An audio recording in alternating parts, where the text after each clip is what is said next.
Red టీవీలో మీ వ్యాపార ప్రకటనల కోసం ఈ నంబర్ ని సంప్రదించండి 6281747728. Hi viewers, welcome to our channel. ప్రస్తుతం మనతో పాటు సీనియర్ జర్నలిస్ట్ దామో బాలస్ ఉన్నారు. వారితో మాట్లాడు. నమస్కారం సార్. సార్, దస్తగిరి ఒక డ్రామా క్రియేట్ చేస్తున్నాడు సార్. మొన్న చూసాము, తన తండ్రి పైన అటాక్ చేశారు వైసీపీ వాళ్ళు అని చెప్పేసి అని అన్నారు. సో ఇప్పుడు అదంతా అబద్ధం అని చెప్పేసి సాక్షి పేర్కొంటుంది. తను ఒక కథనాన్ని అయితే వెలువడించింది. అసలు రెండు వైపుల నుంచి చూస్తే ఎవరిది నమ్మచ్చు అంటారు? అసలు దస్తగిరి ఈ విధంగా చేయడం గల రీజన్ ఏమంటారు? దస్తగిరి జైలు నుంచి వచ్చినప్పటి నుంచి కూడా చాలా తీవ్రంగా వైసీపీ మీద విరుచుకుపడుతున్నాడు. ఓకే. అట్లాగే జడ శ్రవణ్ కుమార్ పార్టీ జేబీఎం పార్టీలో జాయిన్ అయ్యాడు. జేబీఎం పార్టీ తరపున కడపలో పులివెందుల్లో జగన్కి వ్యతిరేకంగా పోటీ చేస్తానని కూడా అనౌన్స్ చేశాడు. ఆ క్రమంలో చాలా పెద్ద స్థాయిలో విమర్శలు చేస్తున్నాడు. దాన్ని తెలుగుదేశం మీడియా కూడా బాగా ఉపయోగించుకుంటుంది. ఎందుకంటే జగన్కి యాంటీగా కాబట్టి తాము ఉపయోగించుకోవడంలో పెద్ద ఆశ్చర్యం ఏం లేదు.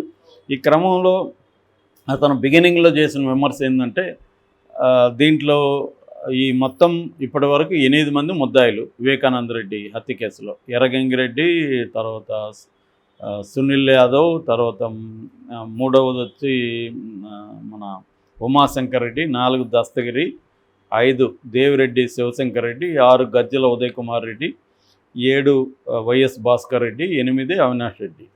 సో అవినాష్ రెడ్డి, దస్తగిరి తప్ప, వీళ్ళిద్దరు తప్ప మిగతా 6 మంది జైల్లో ఉన్నారు.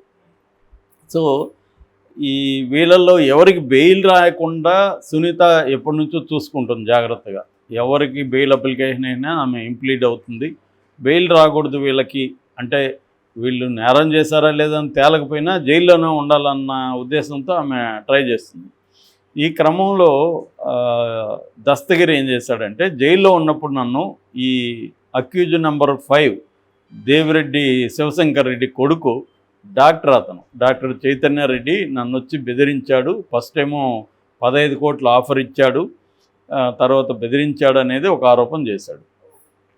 దాని తర్వాత కొత్తగా ఒక ఆరోపణ ఏం చేశారంటే, మా నాన్న హజీవల్లి ఆయన పేరు, మా నాన్న ఆటో డ్రైవరు, ఆటో తోలుతూ ఉంటాడు. ఆయన పులివెందల కదిరి రోడ్లో నామాలగుండ అనే ఏరియా దగ్గర వెళ్తున్నప్పుడు కొంతమంది వచ్చి ఆయన మీద అటాక్ చేసి కత్తులతో దాడి చేసి, జగన్ మీద పోటీ చేసేంత వాడ మీ కొడుకు, వాడిని చంపేస్తాము అని బెదిరించి వెళ్ళారు అనేది ఆ అబ్బాయి ఆరోపించాడు. దీని మీద నేను సిబిఐ కంప్లైంట్ ఇస్తాను, కోర్టుకు కూడా కంప్లైంట్ ఇస్తాను అని చెప్పాడు. దాంతోపాటు ఇదంతా కూడా కారణం అవినాష్ రెడ్డిని బెయిల్ రద్దు చేయాలి అనేది కూడా అతను మాట్లాడాడు. అంటే దీని వెనక, ఇతని ఆరోపణల వెనక ఏం కనిపిస్తుందంటే, మరి ఇతన్ని తెలుగుదేశం యాక్టివ్గా ప్రోత్సహిస్తుందా లేకపోతే సునీత ఉందా వెనకాలని తెలియదు. నాకైతే ఎవరో ఒకరు లేకుండా అతను ఇంత ధైర్యంగా చేయడని నేను అనుకుంటున్నాను బేసిక్గా. సో వాళ్ళ ఉద్దేశం ఏమై ఉండొచ్చు అంటే, అవినాష్ రెడ్డి బెయిల్ని క్యాన్సిల్ చేయాలి. అవినాష్ రెడ్డి బెయిల్ ఎందుకు క్యాన్సిల్ చేయొచ్చు? ఇతను బయట ఉంటే ఇలాంటి దాడులు జరుగుతాయి, అతనికి ప్రాణాలకు ప్రమాదం. చూడండి, దాడులు చేస్తున్నారు, జైల్లో ఉంటే జైల్లో కూడా పోయి బెదిరిస్తున్నారు, కాబట్టి అవినాష్ రెడ్డిని బెయిల్ రద్దు చేయండి అని రేపు మాపు పిటిషన్ అయిపోతున్నారు. సో దానికి ముందుగా గ్రౌండ్ ప్రిపేర్ చేస్తున్నారు ఇతని ద్వారా. అందుకోసమే ఈ ఆరోపణలు చేయించారు. ఈ ఆరోపణలు అబద్ధమని సాక్షి పేపరు నిరూపించింది. ఎలాగంటే యాక్చువల్గా ఏం జరిగిందనేది చెప్తున్నారంటే, యాక్చువల్గా ఈ హజీవల్లి వీళ్ళ నాన్న వెళ్తున్నప్పుడు ఒక యాక్సిడెంట్ జరిగింది. ఆ యాక్సిడెంట్ అనేది బైక్ యాక్సిడెంట్. ఈ బైక్ యాక్సిడెంట్లో అతనికి దెబ్బలు తగిలాయి, బైక్లో ఉన్న వాళ్ళకి దెబ్బలు తగిలాయి, ఇతనికి కూడా దెబ్బలు తగిలాయి, హజీవల్లికి కూడా దెబ్బలు తగిలాయి. సో దీన్ని ఫస్ట్ కథనం ఆ బైక్ మీద కూర్చున్న చిన్న కదిరెప్ప అనే ఒక దళిత వ్యవసాయ కూలి, అతను ఏం చెప్తున్నాడంటే, అతని వీడియో కూడా బయటకు వచ్చింది. అతను ఏం చెప్పాడంటే, అతను ఇప్పుడు కదిరి హాస్పిటల్లో వైద్యం తీసుకుంటున్నాడు. నేను నా కూతుర్ల ఇంటికి వెళ్తున్నప్పుడు అక్కడ దగ్గర బస్ కోసం నిలబడ్డాను. ఈ లోపల నాకు తెలిసిన మల్లికార్జున అనే వ్యక్తి బైక్లో వెళ్తూ, రానా నేను దింపుతాను అన్నాడు. సరే, ఛార్జీల కన్నా మిగులుతాయి కదా అని నేను ఎక్కి వెళ్తుంటే అక్కడ ఒక మలుపు తీసుకుంటే అక్కడ బ్రిడ్జ్ ఉంది. ఆ బ్రిడ్జ్ నామాలగుండ దగ్గర అది స్కిడ్ అయ్యి యాక్సిడెంట్ అయింది. ఆ యాక్సిడెంట్ అయినప్పుడు నేను కింద పడిపోయాను, నాకు తల దెబ్బ తగిలి బ్లడ్ వస్తుంది. ఈ లోపల ఇంకొక అతనికి ఎవరికో తగిలింది, అది అతనికి కన్ను దగ్గర గాయమైంది. అతను లేచి వచ్చి నన్ను కొట్టడానికి ట్రై చేశాడు, నా సెల్ ఫోన్ లాక్కున్నాడు. ఈ లోపల బ్లడ్ కారుతుంటే జనం అంతా చూసి అతని దగ్గర సెల్ ఫోన్ తీయించి నాకు ఇచ్చారు. ఈ లోపల 108కి ఎవరో ఫోన్ చేశారు, 108 వచ్చింది. నన్ను తీసుకెళ్ళి తలుపుల హాస్పిటల్లో జాయిన్ చేశారు. అక్కడి నుంచి తర్వాత కదిరికి షిఫ్ట్ చేశారు అనేది అతను చెప్తున్నాడు. సో ఇది జరిగింది. ఇదైతే దీన్ని ఇతను దస్తగిరి వేరే రకంగా ఇచ్చాడు. ఇప్పుడు ఈ చిన్న కదిరప్ప ఇతని మీద కేసు కూడా పెట్టాడు పులివెందుల్లో. మల్లికార్జున ఇద్దరు వెళ్ళి, మేము అతను దాడి చేయలేదు, మా బైక్ యాక్సిడెంట్లో అతనికి గాయమైందని. సో దాడి చేసుంటే అక్కడ మనుషులు ఉన్నారు, ఎవరైనా చెప్పాలి కదా, వీళ్ళు కేసు పెట్టాలి కదా, పెట్టి నిరూపించాలి కదా. ఇవేమీ కనిపించలేదు. అంటే దస్తగిరి ఒక డ్రామాకి తెరలేపుతున్నాడని అర్థమవుతుంది. అదేంటంటే ఈ అవినాష్ రెడ్డిని బెయిల్ క్యాన్సిల్ చేయాలి. అట్లాగే ఇప్పుడు చైతన్య రెడ్డి కూడా ప్రెస్ మీట్ పెట్టి మాట్లాడాడు. ఎవరు, దేవిరెడ్డి శివశంకర్ రెడ్డి కొడుకు. అతను ఏంటంటే, నేను జైలుకి వెళ్ళి డాక్టర్గా మందులు అవి ఇస్తుంటాను, ఖైదీలని చూస్తుంటాను. ఆ క్రమంలో జైలుకి వెళ్ళి 2-3 సార్లు ఇతను ఉన్నప్పుడు కూడా వెళ్ళొచ్చాను తప్ప ఇతను నేను కలవలేదు, ఏం లేదు. నేను బెదిరించుంటే అక్కడ అన్ని సీసీటీవీలు ఉన్నాయి, కడప సెంట్రల్ జైలు సీసీటీవీలో నమోదవుతుంది కదా, చూపించమనండి అతను ఛాలెంజ్ చేస్తున్నాడు. అతను నా మీద ఎందుకు ఆరోపణ చేస్తున్నాడు అంటే, మా నాన్న బెయిల్ పిటిషన్ ఇప్పుడు విచారణకు వస్తుంది, దాన్ని రద్దు చేయించడానికి సునీత దస్తగిరి కలిసి ప్లాన్ చేస్తున్నారనేది అతను ఆరోపిస్తున్నాడు.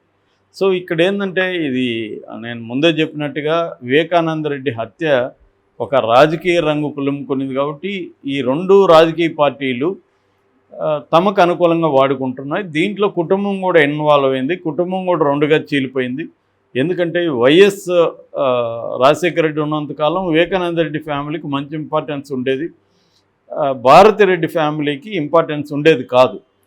వైఎస్ రాజశేఖర రెడ్డి చనిపోయిన తర్వాత జగన్ వచ్చిన తర్వాత రంగంలోకి భారతిరెడ్డి ఫ్యామిలీ, తన భార్య ఫ్యామిలీకి ఎవరన్నా ఒక భర్త అనే వాళ్ళు ఇంపార్టెన్స్ ఇస్తారు కదా, అలాగే అతను ఇవ్వడం మొదలుపెట్టాడు. ఎవరికి, భాస్కర్ రెడ్డి వాళ్ళ కొడుకు అవినాష్ రెడ్డి, వీళ్ళకి ఇవ్వడం మొదలుపెట్టాడు.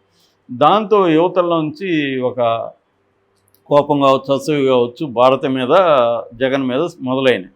సో ఈ క్రమంలో రకరకాల ఇష్యూలు, అవన్నీ ఇప్పుడు మనం చెప్తే మళ్ళీ అదొక గంట అవుతుంది, కానీ రకరకాల ఇష్యూలు చోటు చేసుకున్నాయి. ఈ క్రమంలో కుటుంబం 2గా చీలిపోయింది. ఈ హత్య జరిగింది. ఈ హత్యను ఫస్ట్ ఏమో వైఎస్ఆర్ బ్రహ్మాండంగా ఉపయోగించుకునింది. 2019 ఎలక్షన్లో తెలుగుదేశమే ఈ హత్య చేసింది. ముఖ్యంగా చంద్రబాబు, అక్కడ ఆదినారాయణ రెడ్డి, బీటెక్ రవి వీళ్ళు కలిసి చేశారు అన్న ఒక నెరేటివ్ తీసుకున్నారు. దానికి మోటివ్ కూడా వైఎస్ వివేకానంద రెడ్డి ఉంటే అవినాష్ రెడ్డి గెలుస్తాడు కాబట్టి ఆయన ఓడించాలంటే వివేకానంద రెడ్డి లేపేయాలని వాళ్ళు చేశారన్న ఒక మోటివ్ను కూడా వాళ్ళు తీసుకున్నారు. అప్పుడు సునీత కూడా అదే చెప్పింది, తెలుగుదేశం వాళ్ళే మా నాన్నని చంపారని సునీత కూడా చెప్పింది. ఆ వీడియోలు ఇంకా ఉన్నాయి యూట్యూబ్లో. అయితే దాని తర్వాత తెలుగుదేశం దాన్ని ఉపయోగించుకోవడం మొదలుపెట్టింది. జగన్ అప్పుడు ఎలాగైతే నారాసుర రక్త చరిత్ర వేస్తాడో, తెలుగుదేశం కూడా జగనాసుర రక్త చరిత్ర వేసి జగనే చంపించాడని తెలుగుదేశం కూడా చెప్పడం మొదలుపెట్టింది. దీనికి అనుకూలంగా మళ్ళీ ఆమె అటువైపు నుంచి ఇటువైపుకి జంప్ చేసింది. ఎవరు, సునీత చేయడంతో తెలుగుదేశం శ్రేణులకు కూడా బలం పెరిగింది. ఇప్పుడు కొత్తగా షర్మిల కూడా జాయిన్ అయింది. సో దానివల్ల వీళ్ళకి ఈ ఎలక్షన్లో మన కడప జిల్లాలో ఈ ఇష్యూని మనం బాగా ఉపయోగించుకుందాం అనేది ఇప్పుడు తెలుగుదేశం క్యాంపు కూడా యాక్టివ్గా ఉంది. ఈ క్రమంలో ఇతన్ని కూడా బాగా ఉపయోగించుకోవడం మొదలుపెట్టారు. ఎవరు, దస్తగిరి క్యారెక్టర్ ఏంటి, డబ్బులు ఇస్తే హత్య చేసినోడికి డబ్బులు ఇస్తే ఏం మాట్లాడమంటే మాట్లాడ్డా, అతనికి ఏం వాల్యూ సిస్టమ్ ఉంటుంది. హత్యలు చేశాడు, ఆ తర్వాత కూడా అనేక దౌర్జన్యపూరితమైన పంచాయతీలు చేశాడు. కాబట్టి ఇక్కడ ఏంటంటే క్లియర్గా దస్తగిరి అనేవాడు ఈ పొలిటికల్గా తెలుగుదేశం వైసీపీ మధ్య ఒక పావులాగా అతను వాడుకోబడుతున్నాడు. దానివల్ల అతనికి కూడా ఎంతో కొంత మేలు టెంపరీగా జరుగుతుంది, కానీ మరి లాంగ్ టర్మ్లో అతని పరిస్థితి ఏంటి, అతనికి సేఫ్టీ ఏంటి అనేది కూడా కన్సర్న్ అవ్వాల్సిన విషయాలు. ఎందుకంటే వీళ్ళిద్దరి మధ్యలో అతను బలైనా కూడా అయ్యే అవకాశాలు ఉన్నాయి.